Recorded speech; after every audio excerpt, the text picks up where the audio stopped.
மாநிலத்தில் ஹானூர் அருகே Anthonysamy, John rose Peter, Kumar ஆகிய 3 தமிழர்கள் அந்த மாநில வனத்துறையால கடந்த 15ஆம் தேதி அதிகாலையில் படுகொலை செய்யப்பட்டிருக்காங்க, சுட்டு கொல்லப்பட்டிருக்காங்க.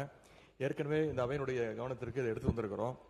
இன்னைக்கு சுட்டுக் கொல்லப்பட்ட அந்த 3 தமிழர்களுடைய போஸ்ட்மார்ட்டம் ரிப்போர்ட் இன்னைக்கு வெளிவந்திருக்கு.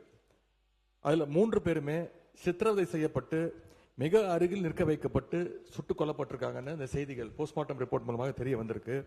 3 பேருக்குமே உடல் முழுக்க படுகாயங்கள் இருந்திருக்கு, விலா எறும்பு முறிக்கப்பட்டு இருக்கு அப்படின்னு போஸ்ட்மார்ட்டம் ரிப்போர்ட் தெளிவாக சொல்லுது. எனவே இது முழுக்க முழுக்க ஒரு படுகொலை. இந்த படுகொலைக்கு எதிராக இந்த ஆட்சி என்ன நடவடிக்கை எடுத்திருக்கு என்பதை தெரிய விரும்புகின்றேன். குறைந்தபட்சம் அந்த மாநில அரசுகிட்ட விளக்கம் கேட்டு கடிதம் எழுதியிருக்கிறதா? கடந்த வாரம் கர்நாடக முதலமைச்சர் அந்த தென்மண்டல மாநாட்டிற்காக இங்க வந்தாரு. அப்போ நேரிலையாவது தமிழ்நாடு அரசு தன்னுடைய கண்டனத்தை தெரிவிச்சிருக்கிறதா? கர்நாடகா மாநில காவல்துறைக்கு பதிலாக ஒரு மேல்மட்ட நீதி விசாரணை செய்ய தமிழ்நாடு வலியுறுத்தணும்னு நான் ஏற்கனவே இந்த அவையில குறிப்பிட்டிருக்கிறேன். அது சம்பந்தமா இந்த மாநில முதலமைச்சரோடு ஏதாவது அழுத்தம் கொடுக்கப்பட்டதா?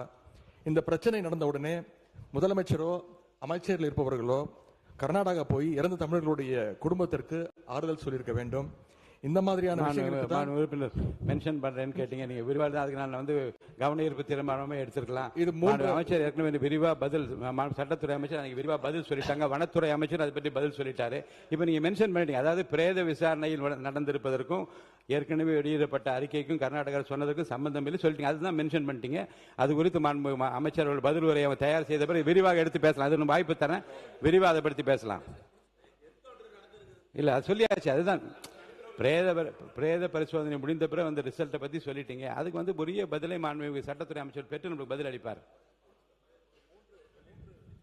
மைக் கொடுங்க. 3 தமிழர்களுடைய மரணத்திற்கு நீதி கிடைக்க தமிழ்நாடு அரசு முழு முயற்சிகள் எடுக்க வேண்டும், துணை நிற்க வேண்டும். அவங்க குடும்பத்திற்கு தேவையான நிதி உதவியும் சட்ட உதவியும் அரசு செய்ய வேண்டும் என்று உங்களோட கவனத்துக்கு கொண்டு வருகின்றேன்.